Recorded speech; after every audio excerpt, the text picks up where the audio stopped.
한국을 왜 걱정해요? 노벨상 수상자들이 한국에 보낸 의회 찬사단, 이것만 빼고. 여러분, 한국을 왜 걱정해요? 이 말, 올해 노벨 경제학상 수상자 입에서 나왔습니다. 그는 바로 조엘 모키어, 미국 노스웨스턴대 교수인데요. 한국 기자가 한국 경제의 성장 둔화와 해법을 물었더니 모키어 교수는 오히려 이렇게 답했습니다. 한국에서 이런 질문이 나온다는 게 아이러니하네요. 모키어 교수는 말합니다.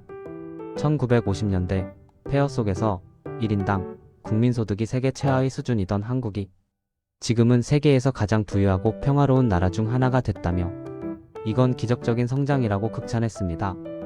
그는 내가 걱정하는 나라는 북한, 미얀마 같은 곳이지 한국이 아니다. 라고도 덧붙였죠. 모키어 교수는 한국의 진짜 강점을 이렇게 꼽습니다.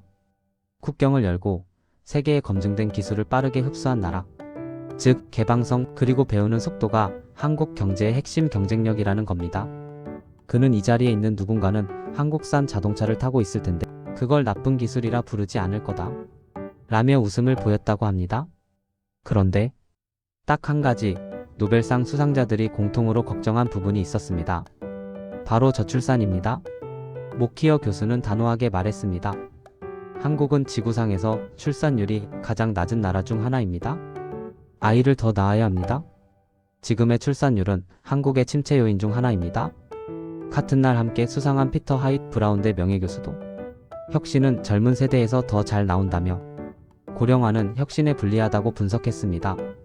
즉, 인구 구조의 역전이 미래 혁신 동력을 갉아먹을 수 있다는 거죠. 하지만 하잇 교수는 대안을 제시했습니다. 혁신은 꼭 국내에서만 일어나는 게 아닙니다.